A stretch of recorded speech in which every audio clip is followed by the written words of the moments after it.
Hi, Shellyne. I'm Shireen from so-called Brooklyn. And where are you today? The Bronx. The Bronx. You want to tell me a little bit more about the space you're in and how you've built that space for your practice? I'm in my apartment. This is my living room converted into a studio because who can afford paying two rents? So I work in my studio and this is the limitation. It's a So you it's make confined, but it's good. I know exactly what I can make and what I can fit in here. So so let's get started talking about the Bronx and your position as someone who is from the Bronx and thinking about, your ideas and your practice, your everyday activities as a Marxist, as someone who identifies as a Marxist. What does that mean to you from your position, from where you are? yeah, like for me, like the framing the conversation around like identity or labels is probably something I would move away from. Like, yeah, I'm a Nuyorican organizer from the Bronx. Yes, I'm an anti-colonial Marxist, among many other things. But that's kind of unimportant. Instead, instead, I'll maybe put it into practice and tell you where I'm standing and among who. So, like, the Bronx is a colony within the margins of US empire. Um, it's populated by generations of people from all over the Caribbean and the global South, as well as Black descendants of US chattel slavery. So what this means is a reckoning with the colonial conditions that we inherit or migrate with. And it also means addressing the colonial context inside the enclaves where we live here together now, um, under capitalist exploitation. So then the attention that is paid to these material conditions and the social relations of the people that we organize with against our exploitation is both an anti-colonial and Marxist framework. So I think that it lives less in my own subjectivity and just more in how we put it into play. And do you want to tell me a bit more about your family's history of migrating to the mainland? Well, we don't like to call it mainland because then that would Okay. imply that Puerto Rico is some side land. Um, we my family migrated to Empire in 53 and 57, part of Operation Bootstrap. Um, yeah, that wave of the bootstrap, when, they were using military planes with bolted in lawn chairs to fly in campesinos, um, post-World War One, World War Two, for the factory jobs. My grandmother came, she landed in a January, immediately took everything out of her luggage and put it on because what Puerto Rican has a coat, a winter coat? It's the Caribbean. My family has been here ever since. When she came, she was like 16, 17, came as a domestic worker for a Spaniard and his young wife. And that job lasted maybe a week. Um, and she came to the Bronx, like many Puerto Ricans ended up in the Bronx. We've been here ever since. And of course, that means that we have endured all the long durée of what it means to be, you know, Caribbean migrants in New York City and all of the things that unfold from that period. And from your position, from your experience, what does it mean to be a Caribbean migrant to New York, and how have you maintained a sort of connection to Puerto Rico and to Puerto Rico, and how does that experience influence, your anti-colonial vision? Well, I'm from the Bronx. You know what I'm saying? Like, and I say that, you know, to say that I'm a diasporican, which is like the language that we use. I like to say Nuyorican to be very specific. But I'm from here, and that distinction matters because uh, my lived experience is happening here. Um, the lived experience of Boricuas and Boriquen is a whole other thing. And so then um, those of us who live in the diaspora, um, it's my personal way of being to make sure that we are not obscuring the lived experience of Puerto Ricans in the archipelago by, you know, um, propping up our own Puerto Ricanness in the diaspora. But I'm from here. Um, my relations with the archipelago are, of course, family when I was very young. But again, like I said, like my grandparents migrated here. My dad's from there. But I don't really have much of a relation. Like, I didn't really have much of a relationship with him or his family. So my experience with Puerto Rico is through my mother's side. And as I said, like, these are my grandparents. So then like extended family is extended family there.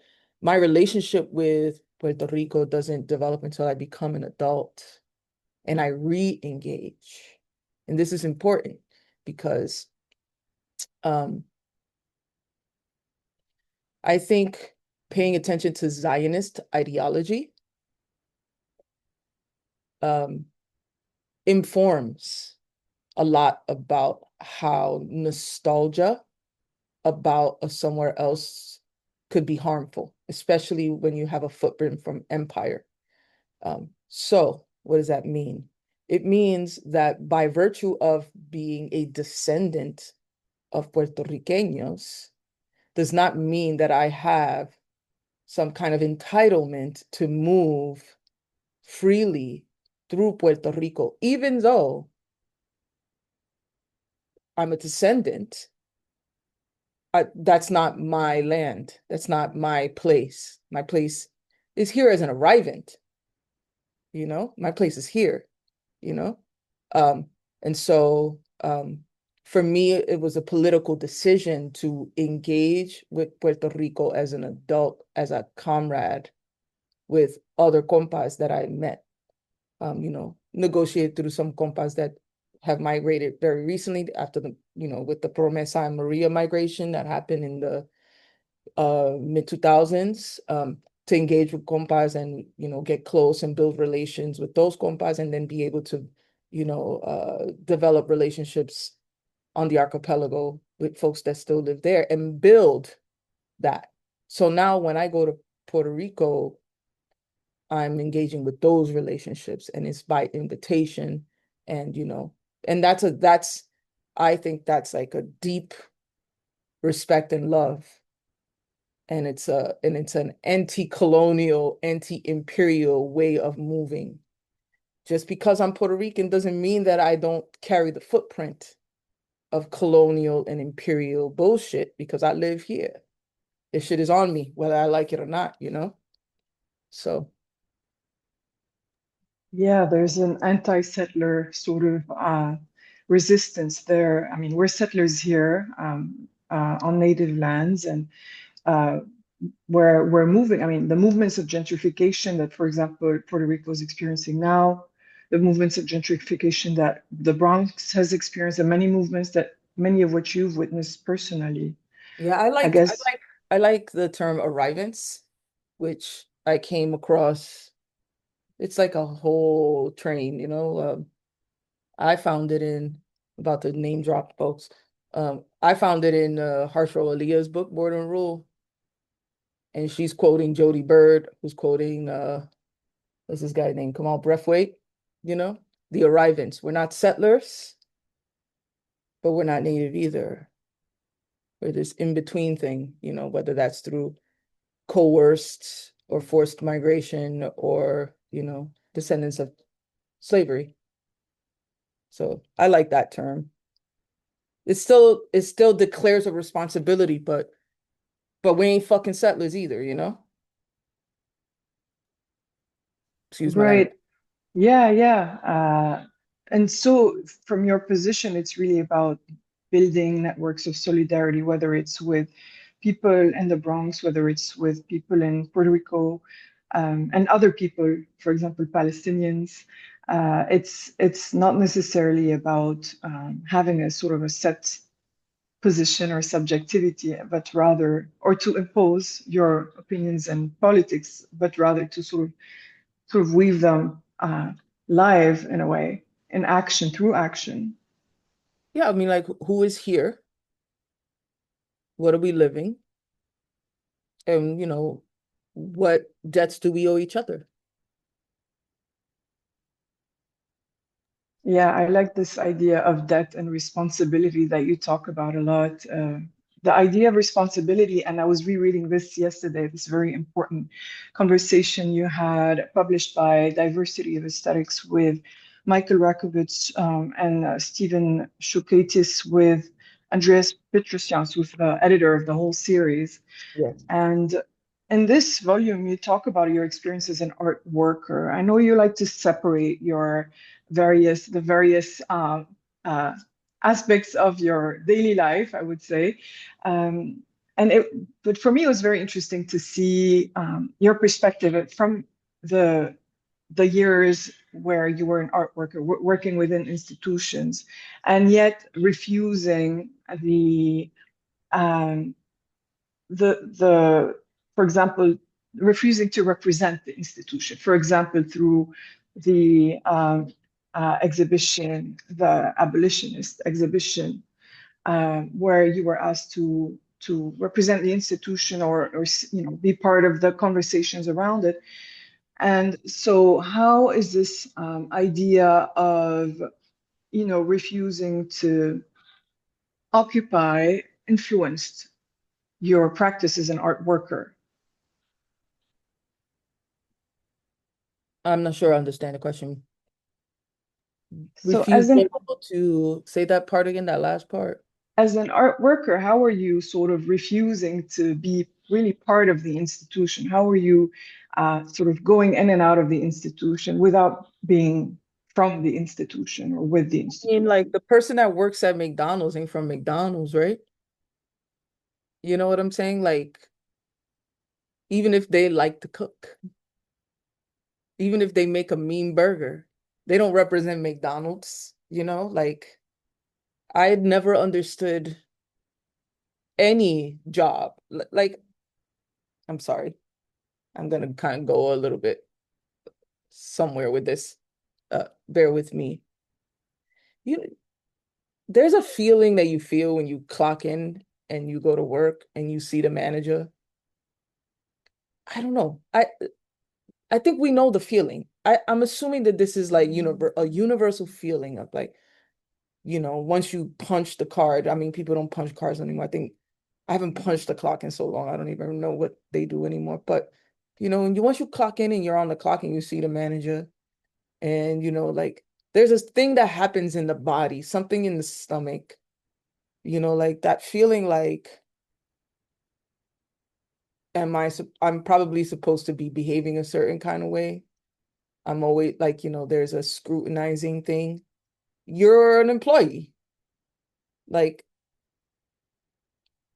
that feeling for me is a feeling I felt when I was like, a young person flipping burgers, like, or, any job that any job that I've had, whether it was like a bullshit job in high school to like, waiting tables in my 20s to any job that I've had has felt that way, including working at the fucking museum, including teaching in the university. Like it's still a job. It's still a job. And so that's still my boss. And the manager, whether it's like, the manager full of platitudes in the restaurant or the department chair full of platitudes on a faculty, it's still that arrangement. And so I never understood how anybody would feel compelled to be the representative of where they work. I just don't. And as an artist, even more. As an artist, even more. Like, I feel like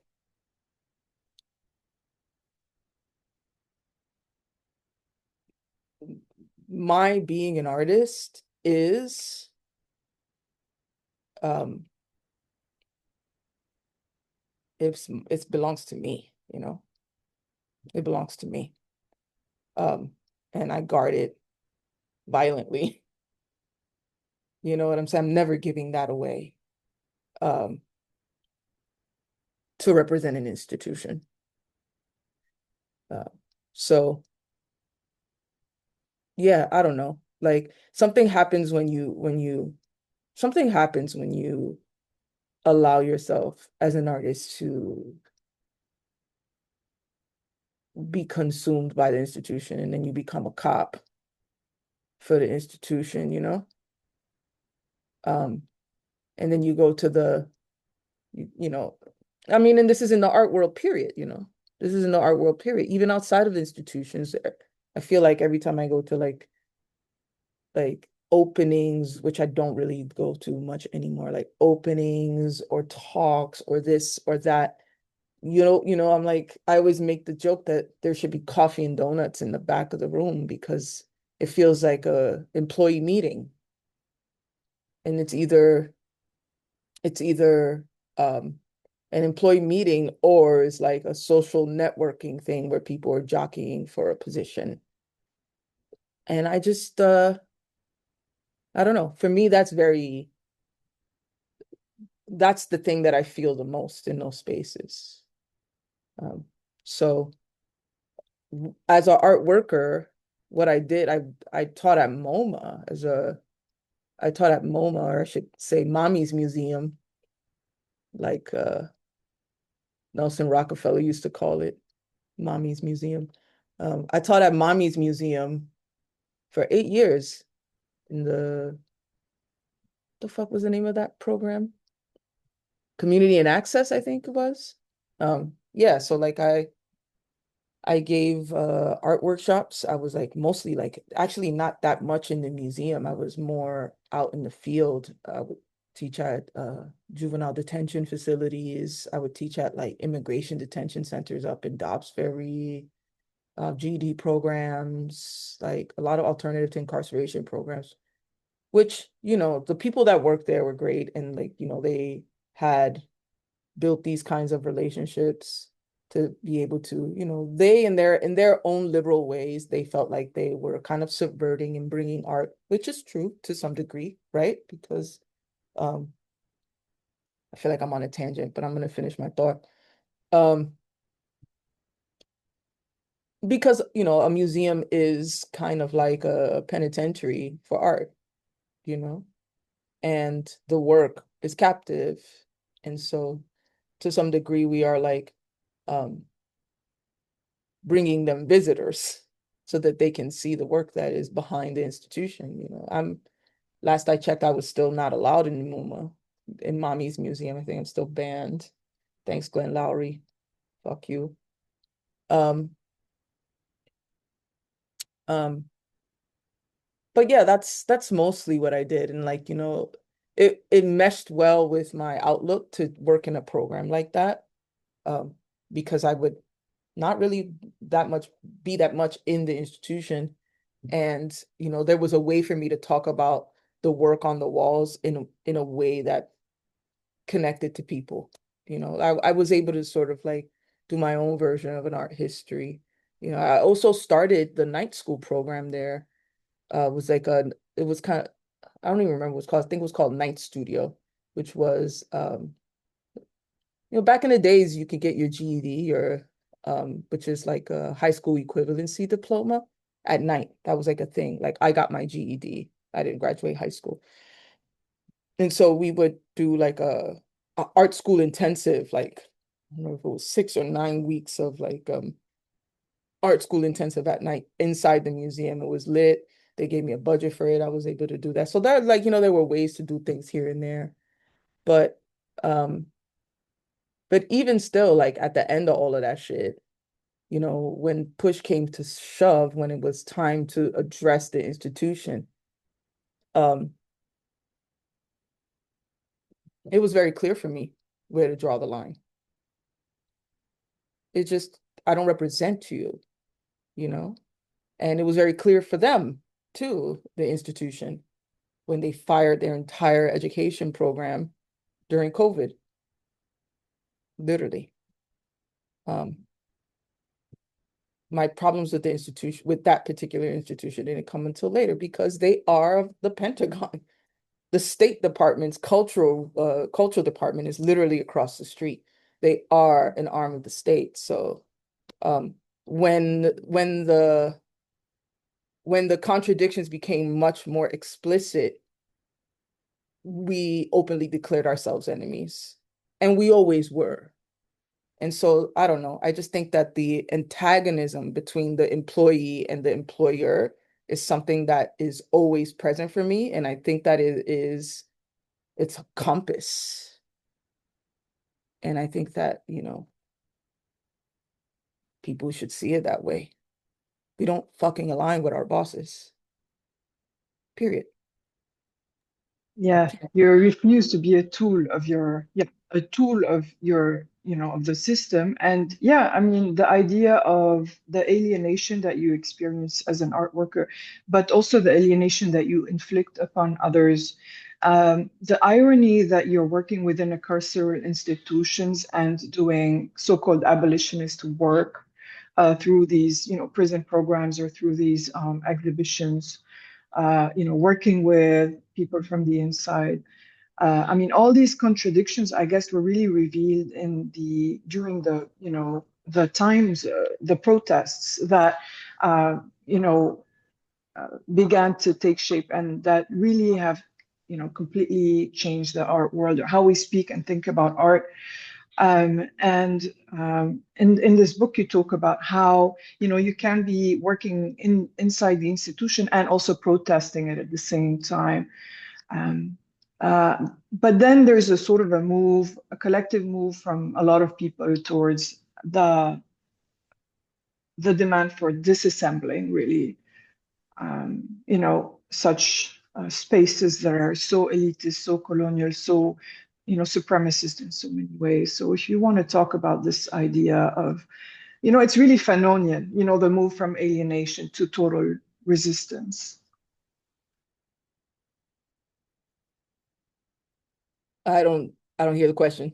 I'm sorry. The idea that, you talked about, being within the institution and, witnessing the experiencing the alienation as a worker, and also understanding the ways in which the institution is alienating society through its colonial foundations. And then This you were protesting. alienating society. I don't know. I don't know if I think about it in those terms. Like like I don't think about the institution that much.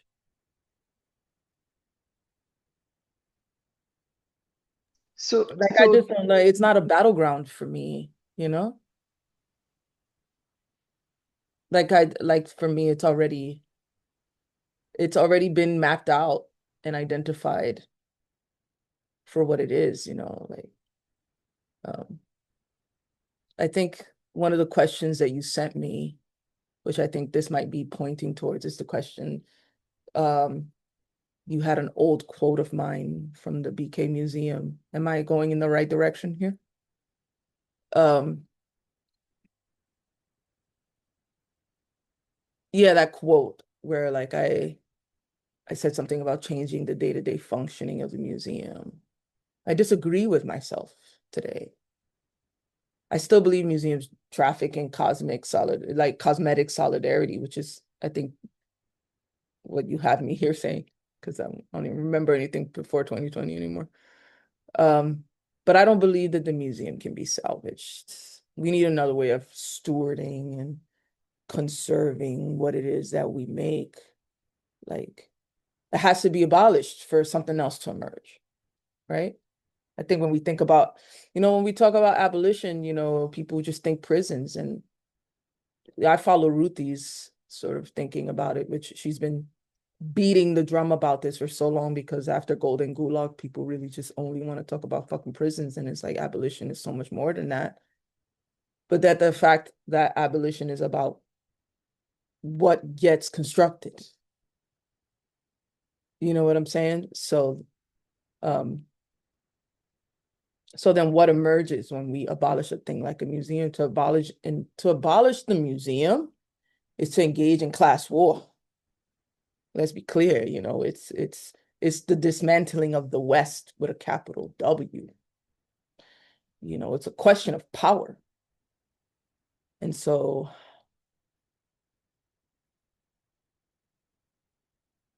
I I don't love know. where you're headed with this. If you I just just think want when to it, clarify, yeah, if you want yeah, to sorry. clarify for those listening, what did you mean back then, or what does you mean today by cosmetic solidarity or cosmetic radicalism? What does that mean? I mean, because, we've gone through the stages of, Well, yeah, like representation, at the diversity. time, at the time, probably felt a little novel, but the Brooklyn Museum had done like the Black Power show, followed by the Latina women show, followed by the queer show, and then the Whitney biennial was like all of a sudden was like the Black biennial, the Indigenous biennial, the disabled biennial, like, Puerto Ricans, more like all of this way that they were weaponizing intersectionality as a way to, create human shields. Because in the,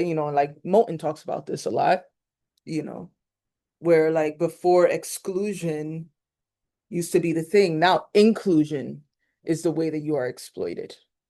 And so the institution itself doesn't even need to defend itself because it's like, oh no, how could you be criticizing us? We like, it's just basic liberalism. Like for me, it's boring at this point to have to explain this shit to people, but the clamor to be accepted is so strong. It's like personal glory issues, like the clamor to be accepted is so strong that these institutions can have been able to, you know, sort of sidestep any accountability or any real conversations about anything, and I think that the biennial, the Whitney biennial, was that 2018 or 2019? Because I don't even fucking remember anymore. I think it was 2018. Um, really put that shit to the really put the feet to the fire. I can't tell you how many of the artists that were in that biennial were railing against Dana Schutz for the Emmett Till painting and ready to burn down the institution until they got into the biennial. Then they were the first ones outside carrying pails of water for the burning plantation. Disgusting. Unprincipled, not rigorous, you know? So this is what I mean. Cosmetic solidarity. You get the right curator, the right pigmentation, you know what I'm saying? Like, it's just, it's multicultural fascism. It's multicultural fascism. And the board is still the board. We have, Palestine has shown us what the board is. I think that a lot of the older, like your Jerry Saltz and all these people were like raging that we could be attacking the institution and like, well, you didn't live through the culture wars, when the state was attacking. I remember the Chris O'Feely show at Brooklyn Museum with the elephant dung on La Santa.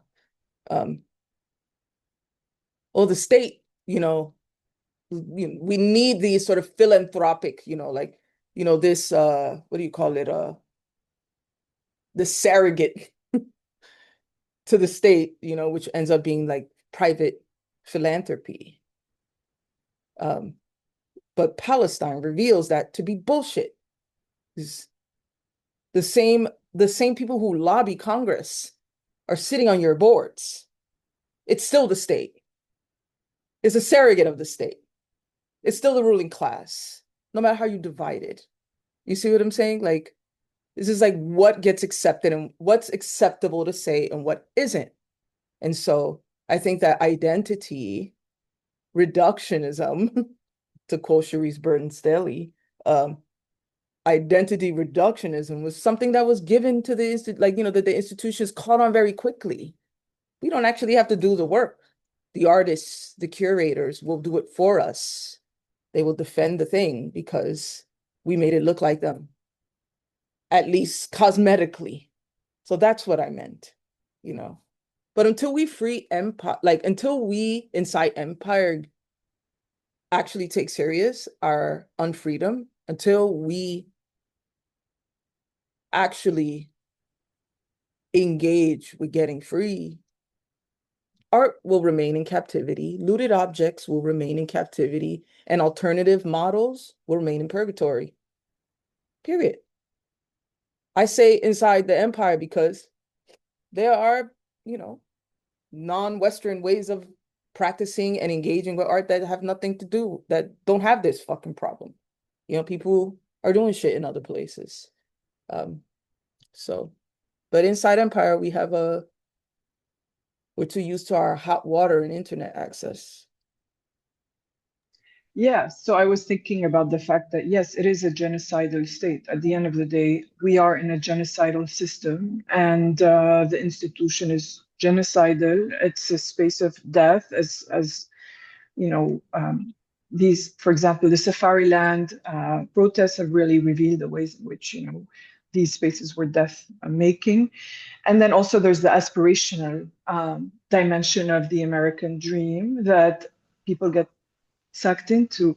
And I was wondering about the idea of also, cosmetic radicalism and subsumption, the idea that even protest movements do they get fully subsumed or not? People talk about that all the time, different ideas about that. And, sort of getting always recycled, how a lot of like also radical, so-called radical artists end up working in advertising, and so on. So any reflections on this idea of cosmetic radicalism? Yeah, it's nonsense. This is why, like, I don't know. There's a lot of that, you know. As artists, there's something to say about it as an artist. Dylan Rodriguez is writing a really good book right now, Counterinsurgency, that's gonna smack everybody in the mouth. Thank God. Um, what did you say? What's the term you used? It's Radical. it's yours from this book still. It's cosmetic radicalism because you were Oh discussing the yeah. ways in which radicalism Oh, is but you said it in subsumed. a certain kind of way. Yeah. Mm. Um, yeah, I think, I'm so long-winded today. I'm sorry. I'm just trying to formulate my thoughts. I think, there's a lot of appropriation of the language and the aesthetic. Um, and you cannot mean it. This happens particularly on the liberal side of things. It's like, I always talk about this because I'm still offended by it, but, you know, on election night, the one where between Trump and Kamala, I saw a young Black girl. She had on a sweater with Assata Shakur's face on it. And then she had on an I voted sticker on her shirt, like on the sweater. And it was like bullseye on Assata's face, like right here. I voted. And like I tapped the girl on the shoulder and I'm like, I like your sweater, but Assata would never, you know? She kind of looked at me horrified. Because I'm sure she was like, I voted for a Black woman, Kamala, yeah, yeah, da. And it's just like this collapsing of everything, man. Like people hold up Obama and Malcolm X in this like equalizing, canceling out kind of way and reduce them to Blackness, period. And that's kind of fucked up. Um, but all that to say is that, the nonprofit industrial complex since the 70s has kind of put us in this weird position. It all boils down to, cultural philanthropy. money, social practice. It's not nonprofit art, like it's it's it's all of that shit, really, you know? And so then if you can perform it and write a grant for it and say the right, this is why I was so like hesitant about the, some of the language that you use in the questions, because you know what I'm saying? Like words start to mean nothing. They'll like, what is it? Wrote about this a few years ago. Hillary Clinton's campaign manager talking about intersectionality. Like, you know what I'm saying? Like words don't mean much anymore. You can write a grant and, get a nonprofit to give you an audience. Like I'm thinking Tanya Bruguera. You know what I'm saying? Like give you an audience and now you work with, immigrant communities and now like you're like a radical? In what way? You know? So it's like, how do we measure these things? Especially when that's the terrain, like it's the terrain, you know. Um, we just need some principles. Yeah, back to the question of responsibility. And I was thinking when you said terrain, I was thinking about the ruins of modernity and the monuments, the push to, take down monuments that we've witnessed in the last decade. And you were telling me about this idea of, what do you rebuild on the ruins of, you know, um, yeah, colonialism and modernity. And I came to see your monument in the Bronx, Phoenix Rising, and I was wondering about your thoughts about the idea of building something for the community from the community. Well, it's called Phoenix Ladder, um, just for uh clarification purposes. Yeah, the building of the monument was um it kind of landed on me, you know what I'm saying? Like I wasn't really looking for it. The opportunity presented itself um through this like, nomination to submit a proposal for a public permanent sculpture in the Bronx. And I looked at it as an opportunity. Um, this was 2018, I believe. And so um, when I got the nomination, I was like, I'm going to submit a proposal because this is permanent. And it's happening in the backdrop of the toppling of monuments everywhere. Decolonizers Place had been agitating at the Museum of Natural History to get that racist ass Teddy Roosevelt sculpture taken down. People were like decapitating Columbus statues everywhere. The Confederate statues out in Virginia were being defaced. So we were already thinking through that lens. And so then what gets taken down and then what gets put up, I think about this shit a lot, just specifically because I still live. I'm one of these people that still lives where I was born and raised. I know that's like a model thought that one might live where they were born and raised still, um, and not flock to Brooklyn. But I still live here. And so I'm always re-examining all of the places, all of the things. For example, there should be a plaque outside of the Boys and Girls Club on Hoe Avenue where the treaty took place. That was a catalyst for the flourishing of hip hop culture. There should be something that marks that. There should be some kind of acknowledgement of the atrocity that was the crack era. There should be something. I think about these things, this is my own hangups. Um, but when it came to time to do this project and um, I was given the opportunity, I'm like, okay, we're gonna do something about the fires, about the fires. That's the thing we'll address first, And so I came up with this. Did you want me to describe it? Like, yeah. Okay, so you know, I'm sure people know this because the Bronx is still in 2026, people mostly know us about how burned down the Bronx was. Like 80% of the Bronx was burned in some form or fashion. Um, so I wanted to sort of point to that history. So the the monument is a replica of an old tenement building that is boarded up. Um, and the fire escape actually functions as a ladder. It's not function, it doesn't function, but it like lives on the top of the structure like a receding ladder. And um, the tones and the color of the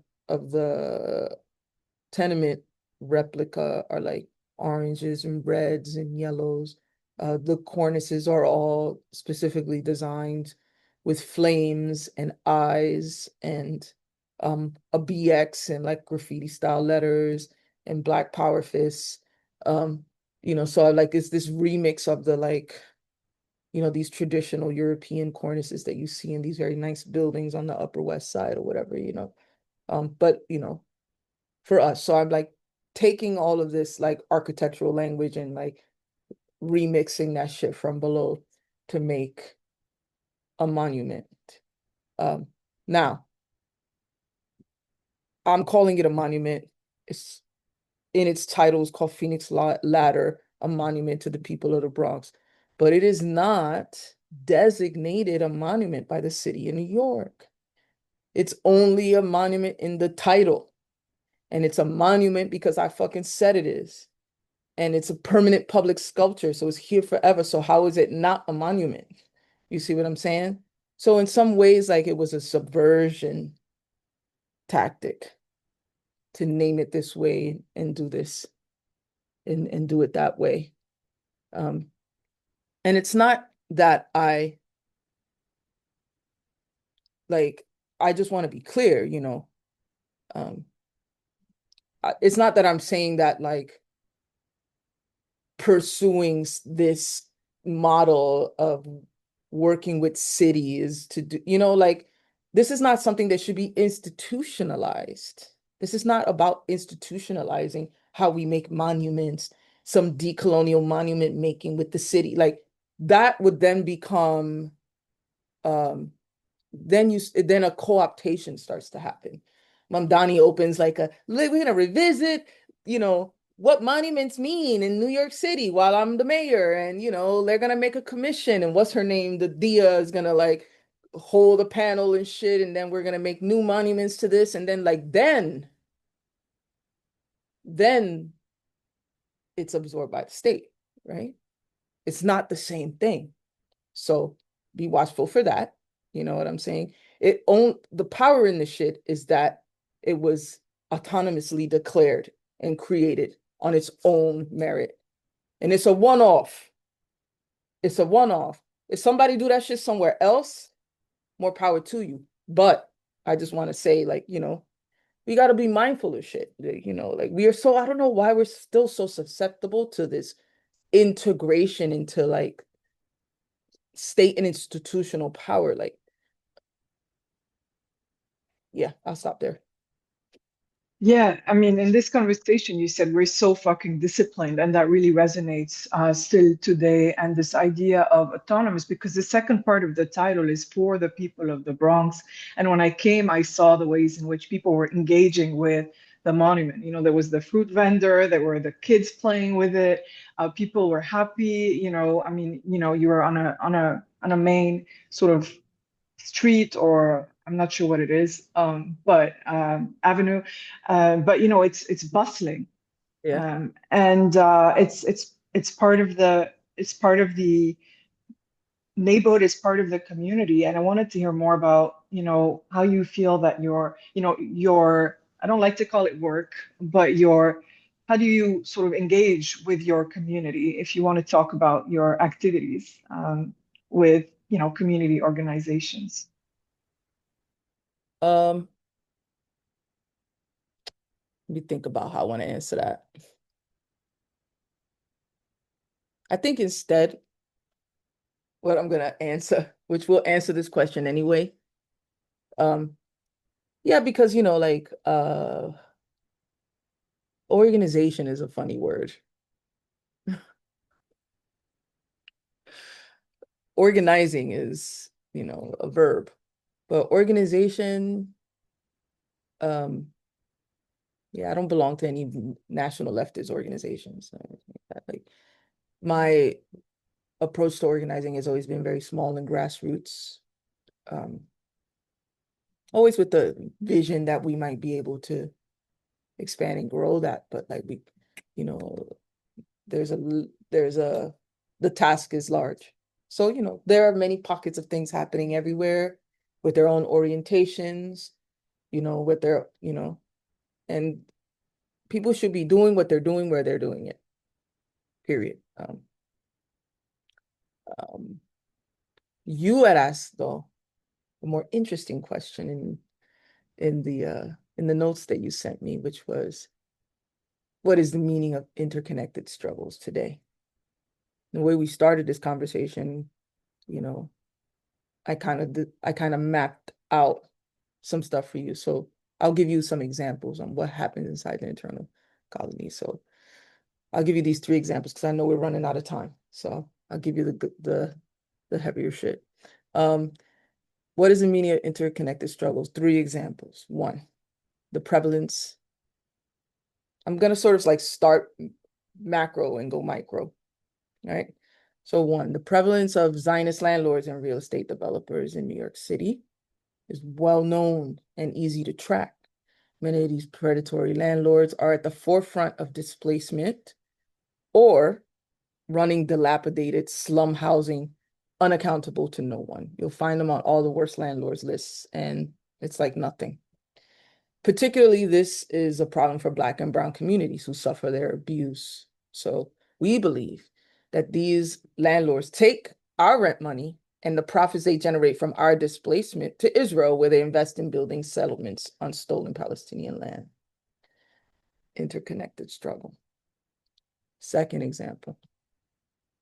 In 2021, the weapons manufacturer General Dynamics was bombing Yemen and Gaza at the same time that they were busy modernizing the IT infrastructure, cybersecurity, and cloud services for the U.S. Southern Command, which hovers over Latino America and the Caribbean. They had already sold military tanks that year or the year prior to Colombia, which at the time was like brutalizing protesters during the general strike. So in this way, General Dynamics becomes like a centralized target for protests, for confrontation, which brings together multiple communities. Like New York is one of these places that could be local and global at the same time this way, right? So then you have the Yemeni community in the Bronx, you have the Palestinian community from Brooklyn, the Colombian community from Queens, and of course, Puerto Ricans, Dominicans, all people who are umbrellaed under that Southern Command, who got something to say about this shit, come together, right? Now I'm saying neighborhoods. I'm saying people from other places, Colombia, Yemen, Palestine, Puerto Rico, Dominican Republic, right? People from other places geographically, but I'm also saying neighborhoods because New York is full of enclaves of people that come here and form these like neighborhoods, right? Local and global at the same time, interconnected, right? Last one. Inside the internal colony, like the Bronx, all these migrants live side by side.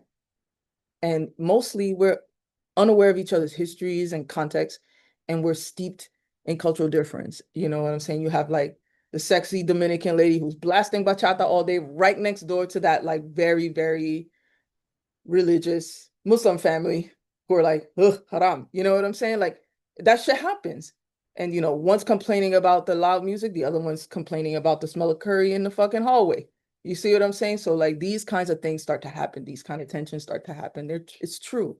These fault lines are the things that organizers are always trying to weave back through things like popular pedagogy.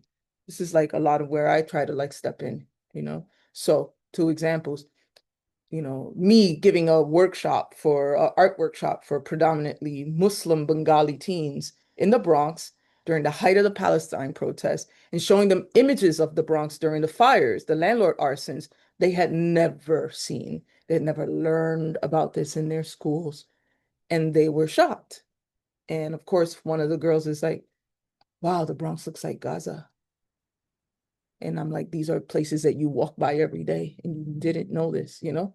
So again, connecting, connecting. Now you can understand a little bit more. And I'm like, talk to your parents. Because now you can understand some of the conditions the people that have lived here for generations have suffered and how these things are still present today, even though this is a past, it's not a past, right? Another example is discussions to like bridge relations between migrants and Black descendants of US slavery by highlighting the history of Jim Crow's Great Migration as a refugee story. We have to remember Black people in the United States don't really get papeles, papers, until 64, 65 with the Voters' Rights Act and the Civil Rights Act. So there is an immigrant migrant story, even though Black people, you know, fuck Black foundational Black Americans, but there is that, you know what I'm saying? Like, even though Black people have been here since almost the beginning. So then through that lens, um, if we can have people sort of see that history as a migrant and refugee history, then that builds an empathy towards migrants. And then we turn our gaze towards ICE, and then we see the history of slave patrol, right? So, you know, ways that we're weaving, you know, the organizer is a spider, and we're always constantly trying to create these webs. So, yeah, this is some of the ways that as an organizer, I engage. These are some of the battlegrounds. And New York, again, like is one of these places where it's global and local at the same time. And these things sometimes intersect and can be, you know, can be practiced at the same, like there are ways, there are windows where we can, two bird, one stone the shit. But a lot of times you can't, like Palestinian, like during the Palestine protests, like that's an outward facing thing in a city that is not really a fucking city. You know what I'm saying? It's a global stage for empire. You know what I'm saying? So like organizing on your block and organizing for Palestine are two separate lines. When they touch each other, like for example, right now they're touching each other in Brooklyn with the Brooklyn deed theft protests and organizing to save people from save Black homeowners from having their deeds taken at the same time that people were trying to stop these land sales by Zionists.